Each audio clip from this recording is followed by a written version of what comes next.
இப்பவும் சொல்றாரு திராவிடம்ங்கிற பேர்ல கண்டவெல்லாம் வந்து ஆள்றீங்க ஆட்சியில இருக்கும். இன்னைக்கு எங்க தலைவரை பேசுற மாதிரி பேசுனீங்களா வச்சு ஆரம்பிச்சார்.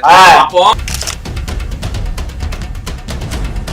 அப்ப நாங்கெல்லாம் செந்தில் பாலாஜி என்ன உங்களை வந்து பாராட்டினாரா? செந்தில் பாலாஜி விடுங்க சார், இப்ப எங்களை எல்லாம் எடுத்துக்கோங்க சார். நாங்கெல்லாம்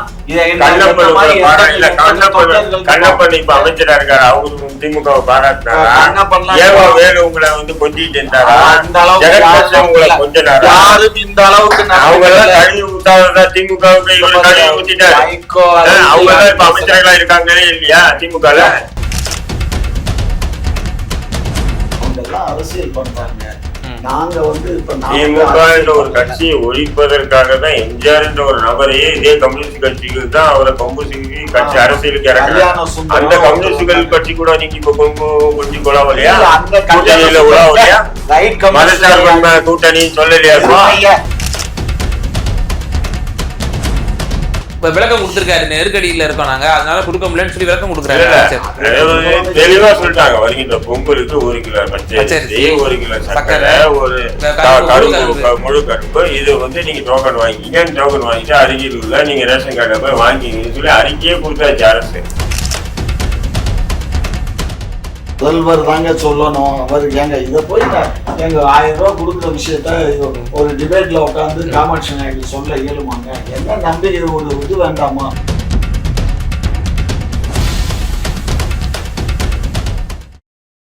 குக்கு செய்திகள் நேயர்களுக்கு அன்பு வணக்கம். இன்றைய சிறப்பு விவாத நிகழ்ச்சியில நம்மோடு இணைந்திருக்கும் சிறப்பு விருந்தினர்கள் இந்திய தேசிய லீக் கட்சியினுடைய நிறுவன தலைவர் மரியாதைக்குரிய திரு அப்துல் ரஹீம் அவர்களும், மேலும் திமுகவை சேர்ந்த மரியாதைக்குரிய காமாட்சி நாயுடு ஐயா வந்திருக்காங்க. இருவருக்கும் வணக்கம்.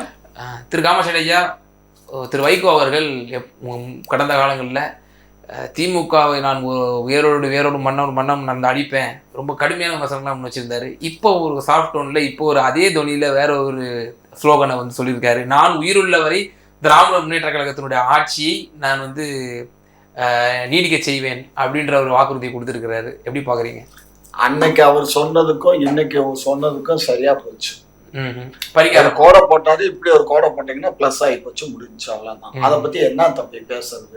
அவரு தான் அந்த காலத்துல பேசினாரு, இப்ப மறுபடியும் அதை வாபஸ் வாங்கிட்டு பேசுறாரு. இதுல என்ன ஒரு மனிதன்னா ஒரு ஒரு இது இருக்கணும், நிலையான புத்தி இருக்கணும். நிலையான புத்தி இல்லாதவங்களை பத்தி நம்ம எதுக்கே ஆர்கியூ பண்ணணும்? வேற ஏதாவது பேசினாருன்னா சொல்லு. இது சொல்லி கூட கிட்டத்தட்ட 6 மாசம் 7 மாசம் ஆகி போச்சு. அந்த மாதிரி இன்னைக்கு ஸ்டேட்மெண்ட் விட்டுருக்காரு. என்னன்னு இன்னைக்கு திமுக இருக்கிற வரைக்கும் ஆட்சி வந்து நிலைக்க வைப்பா அப்படின்றாரு. அவருக்கு கிட்டத்தட்ட ஒரு 15-20% வாக்கு சதவீதம் இருக்கும், ஒருவேளை இருக்கலாம். நிக்கும் போது வங்கத்துல இருக்கும், மேற்கு வங்கத்துல. இதுல சாரி, நம்ம அரபிக்கடல்ல வங்காள விரிகுடா கடல்ல இருக்கும் 15%, 20%. அட ஏயா அவரு ஏதோ பேசுறாரு, பையனுக்கு ஒரு எம்பிய வாங்கிட்டாரு, அவரு ஒரு ராஜ்யசபா வாங்கிட்டாரு. என்ன ராஜ்யசபா இந்த வருஷம் தரணுமே அவருக்கு? அதெல்லாம் அவருக்கு வயசாகி போச்சு, செல்லாது. வயசாகி போச்சு, கீழே வேற வலிக்கு விழுந்துட்டாரு, கை வேற அடி. சரி, ஓகே. திருதராஜ் சார், இப்பவே ஊடகங்கள்லாம் பேசிட்டு வர்றாங்க, 200 தொகுதிகள் இலக்கு, 200 கண்டிப்பா நாங்கள் ஜெயிச்சிருவோம் அப்படின்ற ஒரு பிம்பத்தை வர உண்டு பண்ணிட்டு வராங்கன்னு சொல்லி விமர்சனம் முன்வைக்கப்படுது 1.5 வருஷத்துக்கு முன்னாடியே. இப்போ வைகோ அவர்கள் இப்படி ஒரு ஸ்டேட்மெண்ட் விடுறாரு, நான் உயிர் உள்ளவரை திமுக அரசை நான் நிலைக்க செய்வேன், ஸ்டாலின் தான் நீங்க தளபதி தான் முதலமைச்சர் அப்படின்றாரு. எப்படி பாக்குறீங்க? 26 சட்டமன்ற தேர்தல் வருது. இதே வாரிசு அரசுக்கு எதிராக போர்க்கொடி தூக்கியவர். அதான் சொல்றேன், 26 சட்டமன்ற தேர்தல் வருது. அவங்களும் பசிக்கும் இல்லை, அதனால கூட்டணியில கொஞ்சம் அதிகமா சீட்டு கொடுப்பாங்க அப்படின்ற நம்பிக்கையில பண்றாங்க. அது மட்டும் இல்லத்தா, இப்ப அவருக்கு எம்பி ராஜ்யசபா முடிஞ்சுன்னா ரினியூவல் பண்ணணும்ல, அது கூட பேசிருக்கலாம்ல. அது கூட இருக்கலாம். ஆனாலும் வந்து பாத்தீங்கன்னா இதுல என்ன ஒரு காமெடி கலந்துட்டாருன்னா மொத்தமா அப்படி மலை மாதிரி சரிஞ்சிருன்றாங்களே, மொத்தமா சரிஞ்சிருன்றாங்க. அவர் போயிட்டாருன்னா கம்யூனிஸ்ட் போயிருவாங்க, பிசிகா போயிருவாங்க. இவரை நம்பி போய் என்ன ஆச்சு? இதே வைகோவை நம்பி அன்றைக்கு அவரு கேப்டன் வந்து இவர் வந்து எல்லாம் போனாங்கல்ல, அன்னைக்கு என்ன போனலாம் ஆச்சுன்னா அதிமுக ஆட்சி வந்துச்சுல, அதுதான் செஞ்சாங்க. அதிமுக ஆட்சி வர்றதுக்கோசரம் இவங்க கை விட்டு வாங்கிட்டு விட்டு கொடுத்துட்டாங்க. அப்படியே அதிமுக ஆட்சி வந்துச்சு, ஆட்சி வர்றதுக்கு அதெல்லாம் உங்க கருத்து. அதெல்லாம் நீங்க சொல்லக்கூடாது. அப்புறம் எப்படி ஆட்சி வந்துச்சுன்னு சொல்றாங்க. எப்படி சொல்றேன்னா அவங்க ஓட்டை பிரிச்சாங்க 1.5% வித்தியாசம் தான் திமுகவுக்கும் அதிமுகவும். அதை வச்சு சொல்றாங்க அவங்க 1.5%. அன்னைக்கு அதிமுக வந்து அம்மா ஜெயலலிதா அம்மா இருந்ததுனால அந்த ஓட்டு புரிஞ்சுக்கோ. ஜெயலலிதா அம்மா இல்லைன்னா அந்த ஓட்டு கிடையாது. இங்க பாரு, இன்னைக்கு இந்த வைகோ இருக்கட்டும் அல்லது சீமான் இருக்கட்டும், நாம் தமிழர்னு மேல இங்கேயும் குதிக்கிறாரு, தெலுங்குன்னு சொல்றாரு. ஜெயலலிதா யாரு? அந்தம்மா ஆட்சி பண்ணிச்சு 10 ஆண்டு, அந்தம்மா 10-15 ஆண்டு அந்தம்மா ஆட்சியில இருந்துச்சு. அன்னைக்கெல்லாம் அந்த தூரம் கட்சி வச்சுன்னு இருந்தாருல. அன்னைக்கெல்லாம் அந்த அம்மா தெலுங்குக்காரின்னு சொல்லல, கன்னடத்துக்காரின்னு சொல்லல.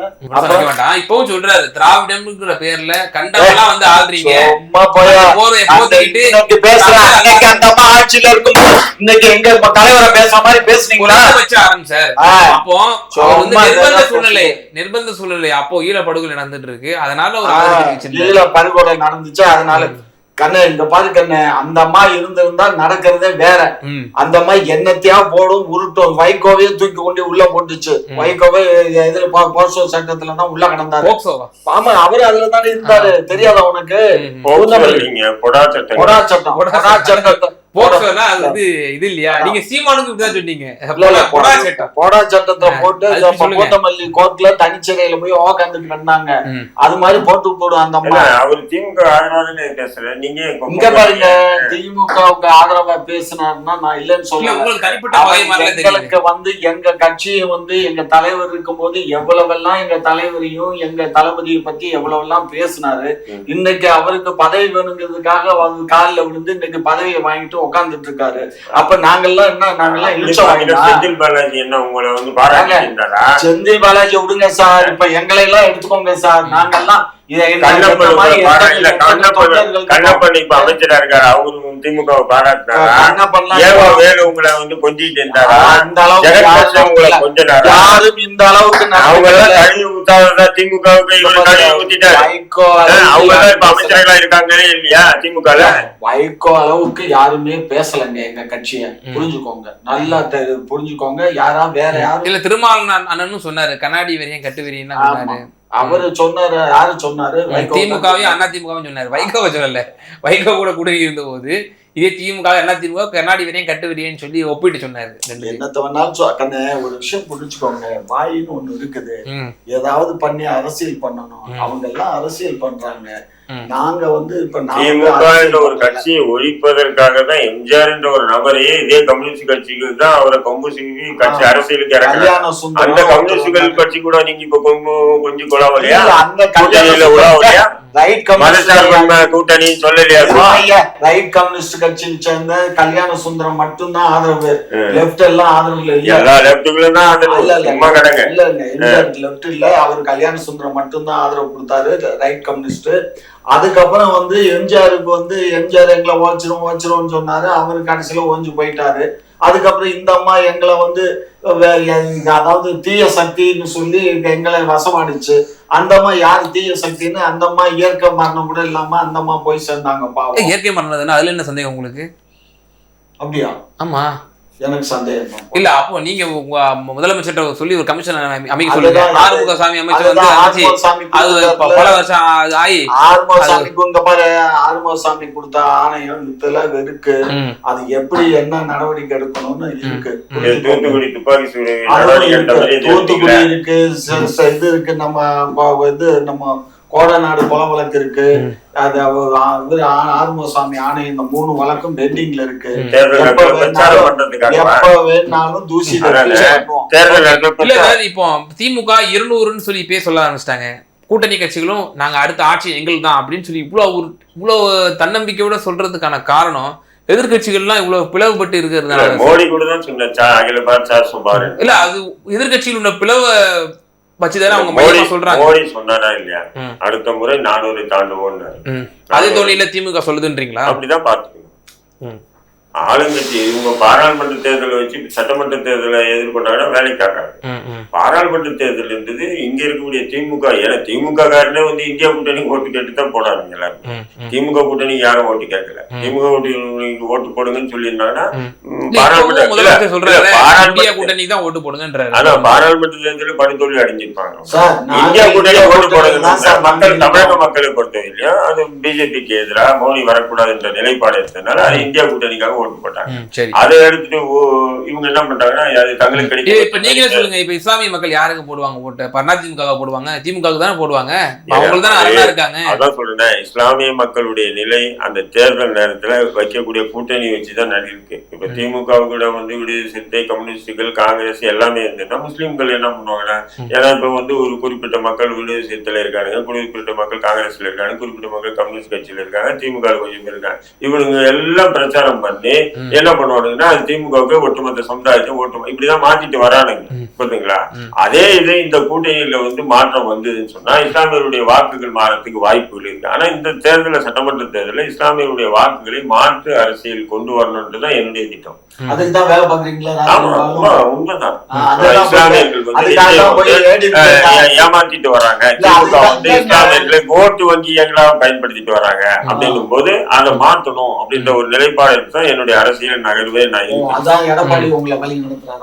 எடப்பாடி எல்லாம் நம்ம ஒரு முறை சந்திச்சோட சரி, உங்களுக்கு கூட பழக்கமா இருக்கலாம். நீங்க உங்கள் இப்போ சமீபத்துல வந்து சோசியல் மீடியாஸ்ல வந்து வைக்கக்கூடியது வந்து சீமான் தான் உங்களை இயக்குறாரு அப்படின்றாங்களே. இல்ல, நம்மள யாருமே இருக்க முடியாது சார். இதே சீமான் இப்போ இன்னொரு கோஷம் வைக்கிறாங்க, வேலூர் இப்ராஹிம் உனக்கு, தடா ரஹீம் எனக்கு அப்படின்ற மாதிரி. நான் சொல்றேன், வேலூர் இப்ராஹிம் இந்த நாதாரி இப்பதான் சொல்றாரு, அண்ணா அந்த நாயை பத்தி எல்லாம் இங்க பேசாதீங்க வீடியோல சொன்னாரா இல்லையா?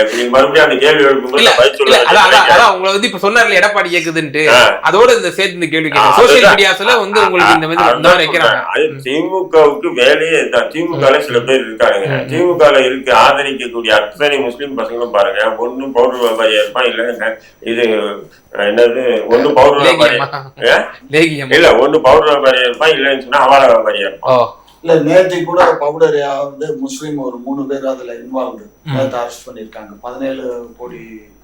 அவர் திமுகவை சார்ந்தவரா? திமுக பொது முஸ்லீம் தான். அதாவது அவங்களுக்கு வந்து குறுக்கு வழியில பணம் சம்பாதிக்கணுங்கிற எண்ணங்கள் வருது, எல்லா மனிதர்களுக்கும் வருது. அதுல அவங்களுக்கு கொஞ்சம் அதிகமா வருது, அவ்வளவுதான். இது வந்து அந்த மார்க்கத்துக்கே எதிரு. அந்த மார்க்கம் என்ன சொல்லுது, இந்த மாதிரி விஷயங்கள் நீங்க சொல்ல வேண்டாம், நாங்களே சொல்றோம் இல்ல, நீங்க வந்து சப்போர்ட் பண்றீங்க, நாங்களே சொல்றோம்ல, எங்களுடைய சமூகத்தில் நடக்கக்கூடிய தவறுகளை நாங்களே குத்தி காட்டுறோங்க. நீங்க சொல்லலைன்னா நான் தானங்க சொல்லணும். சொல்ல தேவையில்லை, நாங்க சொல்லிக்குவோம். நாங்க என்ன இது போன்ற நபர்கள் அரசுக்கு ஆதரவா செயல்படணுன்ற ஒரு நிலைப்பாட்டுல திமுக ஆதரிப்பாங்க. அதனால வருகின்ற பாராளுமன்ற சட்டமன்ற தேர்தலில் வந்து இந்த கூட்டணிகள் முடிவு வச்சுதான் இருக்கு. ஓகே, திரு காமாட்சி, நிறைவான கருத்து. பொங்கலுக்கு 1000 ரூபாய் தொகுப்பு வந்து தரப்படும் அப்படின்னு சொல்லி ஒரு எதிர்பார்க்கப்பட்டது. உங்களுடைய கூட்டணி கட்சியினரே வந்து இப்போது வந்து அதை கேள்வி எழுப்புறாங்க அரசை நோக்கி. இதுக்கு வந்து கொடுத்துருக்கணும், இது வந்து மிகவும் ஏமாற்றம் அளிக்கிறதுன்னு சொல்லி தோழர் பாலகிருஷ்ணன் சரி, தோழர் முத்தரசனும் சரி, எல்லாரும் வந்து முன்வைக்கிறாங்க. எப்படி பாக்குறீங்க? கூட்டணி கட்சியிலே உங்கள்ட்ட அழுத்தம் கொடுக்குறாங்களே. தம்பி, இன்னைக்கு தேதி ஒண்ணும் அநேகமா 2-3 நாளையில 1000 ரூபாய் போயிடும். 15ஆம் தேதிக்குள்ளார வந்துரும் சொன்னாரு அமைச்சர். இல்ல 1,30,32 லட்சம் பேரு, 1,20 லட்சம் 20 லட்சம் திரும்ப ஒரு 15 லட்சம் சேர்த்தாங்கல்ல, விட்டு போனோம் எல்லாம் நீங்க தான் சொல்றீங்க. அதனால 1,36 லட்சம் பேருக்கு வந்து பணம் போகுது. இது மாதிரி மாசம் மாசம் போகுது. அதுக்கு ஒரு வருஷத்துக்கு கணக்கு எடுத்தோம்னா 12,000 ரூபாய் போகுது. இது தவிர அவங்க வீட்டுல ஒரு பொம்பளை பிள்ளை அரசு பள்ளியில படிச்சாலும் சரி, தனியார் பள்ளியில படிச்சு அந்த பிள்ளை வந்து உயர் காலேஜுக்கு போனா அந்த பிள்ளைக்கு 1000 ரூபாய் கொடுக்குறோம். அதே மாதிரி அந்த குழந்தைக்கு பையனுக்கும் கொடுக்குறோம். அப்ப என்ன இருக்கு, எல்லாத்துக்கும் கொடுக்கத்தான் செய்யறோம். இன்றைக்கு அதெல்லாம் நாங்க இந்த பொங்கலுக்கே இல்லைன்னு யார் சொன்னா? 1000 ரூபாய் முதலமைச்சர் இல்லைன்னு சொன்னாங்க. அரசாங்கம் எதுவும் வெளியே வரல இல்லையா? முதலமைச்சர் இன்னும் சொல்லல. இல்ல அமைச்சர் நம்முடைய தங்கம் தென்னரசு அவர்கள் விளக்கம் கொடுத்திருக்காரு, நெருக்கடியில இருக்கோம் நாங்க, அதனால கொடுக்க முடியலன்னு சொல்லி விளக்கம் கொடுக்குறாரு. தெளிவா சொல்லிட்டாங்க, வருகின்ற பொங்கலுக்கு 1 கிலோ பச்சரிசி, 1 கிலோ சர்க்கரை, ஒரு முழு கரும்பு, இது வந்து நீங்க டோக்கன் வாங்கிங்க, டோக்கன் வாங்கிட்டு அருகில் உள்ள நீங்க ரேஷன் கார்டுல போய் வாங்கிங்கன்னு சொல்லி அறிக்கையே கொடுத்தாச்சு அரசு. அதுக்கப்புறம் இப்போ 1000 ரூபாய் இன்னும் வரலனால அவங்க கட்சியில இருக்க கூட்டணி கட்சி இருக்கிற கம்யூனிஸ்ட் கட்சியில கத்துறாங்கன்னு போது எதிர்கட்சி இன்னைக்கு வந்து தமிழர் திருநாள் ஒரு ஏழை ஜன மக்கள் வந்து இத இந்த 1000 ரூபாய் வந்து பயன்படுத்திப்பாங்க. அது ஏன் சார் திராவிட முன்னேற்றங்களை முட்டுக்கட்ட போடுது? எங்க தாய் உள்ளம் படைத்தவர் எங்களுடைய முதலமைச்சர் அதை பரிசீலனை பண்ணுவாருன்றீங்களா? பண்ணுவார். 3ஆம் தேதி வந்து பண்ண போறீங்க. திமுக அலுவலகத்தில் இருக்கிற காசு எடுத்து கேட்கல, அரசு பணத்தை மக்களுடைய காசு தான் கேட்கறாங்க. கஜானால இருந்தா நாங்க எதுக்குங்க இல்லன்னு மறுக்க போறோம்? காலியா இருக்கிறதுனால காலியா இருக்கா? நீங்க வந்து 3 வருஷத்துல காலி பண்ணீங்க. நாங்க எங்க காலி பண்ணோம்? அந்த பாவி 5 லட்சம் கோடிய கடனை வச்சுட்டு போய் மாசத்துக்கு 50 லட்சம் ரூபாய் நாங்க வட்டி கட்டிட்டு உட்காந்து. அப்ப அங்க கஜானால காசு இருக்குன்னு சொல்லிட்டு நீங்க ஆட்சிக்கு வந்தீங்களா? நாங்க அத மக்கள் எங்களுக்கு வாக்களிச்சாங்க. மக்கள் வரும்போது நீங்க என்ன சொல்லிட்டு வந்தீங்க? என்ன கொண்டு வந்தோம்? காலியா இருக்கிறது நாங்க நிரப்புவோம். நீங்க ஆமா நிரப்புவோம். நாங்க என்ன தப்ப நிரப்புறதுக்கு என்ன சோர்சஸ் இருக்கு? சரி, இப்போ முன்னாள் ரிசர்வ் வங்கி ஆளுநர் ரகுராம் ராஜன், அப்புறம் வெளிநாட்டுல உள்ள எக்கானமிஸ்ட், இவங்களெல்லாம் நியமிச்சிங்களே, அந்த கமிஷனுடைய நிலை என்னவா இருக்கு இப்போ? அந்த கமிஷன் எல்லாம் அவங்களுடைய அறிக்கை தான் இப்ப அந்த அறிக்கையை தான் இப்ப பயங்கரமா செயல்பட்டு இருக்கோம். அவங்க சொன்ன ஐடியாவின் அடிப்படையில் இந்த ஒரு 1000 ரூபாய் குடும்பத்துக்கு கொடுக்கறத நிப்பாட்டி வச்சிருக்கு. இதே அதிமுக ஆட்சியில ஏன் 1000 ரூபாய் கொடுக்குறாங்க, 5000 ரூபாய் கொடுக்க சொல்லி சொல்றது? நாங்க இந்த 12000 ரூபாய் கொடுக்கல ஆண்டுக்கு, நாங்க தானே 12000. பொங்கல் பரிசு 1000 ரூபாய் பத்தாது, 5000 ரூபாய் கொடுக்கணும்னு நீங்க அறிக்கை விட்டீங்க.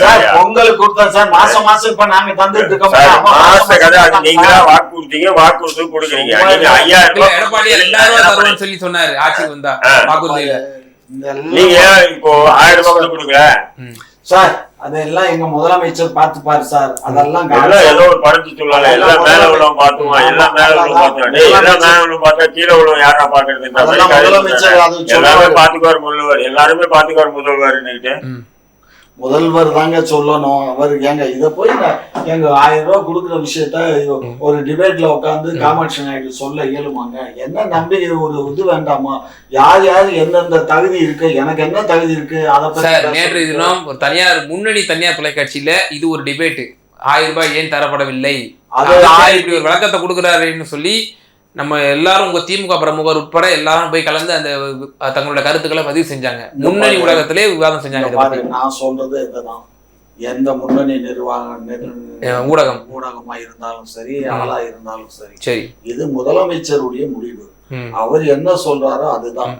அதே முதலமைச்சர் எதிர்கட்சியாக வேற ஒரு பொறுத்து இருந்து பாருங்க. ஓகே, நிறைவான கருத்து, பொறுத்து இருந்து பாருங்க. தாய் உள்ளம் கொண்ட எங்க முதல்வர் நல்ல ஒரு அறிவிப்பு வரும் அப்படின்னு சொல்றாரு. நீங்க நம்புறீங்களா? அதாவது அண்ணன் சொல்றாரு, நம்புறீங்களான்னா சோர்ஸ் வந்திருக்கும் ஐயாவுக்கு மேபி. இல்ல நம்புறீங்களான்னு சொன்னா அரசு பணத்தை மக்களுடைய வரி பணத்தை தான் எடுத்து மக்களுக்கு கொடுக்க போறாங்க. அவங்களுடைய சொந்த காசு கொடுக்க போறது இல்லை வைங்க. அவங்க சேர்த்து வச்சிருக்க உள்நாடு வெளிநாடு முதலீடு பண்ணி வச்சிருக்க காசு எடுத்து கொடுக்க போறது இல்லை, மக்கள் காசு தான் எடுத்து கொடுக்கணும். அதுலயும் கூட இவ்வளவு சொன்னக்கிழமை காட்டுறாங்க. எதிர்கட்சியா இருக்கும்போது 5000 ரூபாய் கொடுப்பாங்கன்னு சொன்னாங்க. இப்ப பாக்கலாம் அண்ணன் சொல்ற மாதிரி கொடுக்குறாங்களா இல்லையா, அது அந்த பொங்கல் நெருங்க தான் தெரியும். ஓகே, பல்வேறு விவகாரங்கள்ல எங்க நேயர்களுக்கு ரொம்ப தெளிவாக விளக்கம். மீது நன்றி.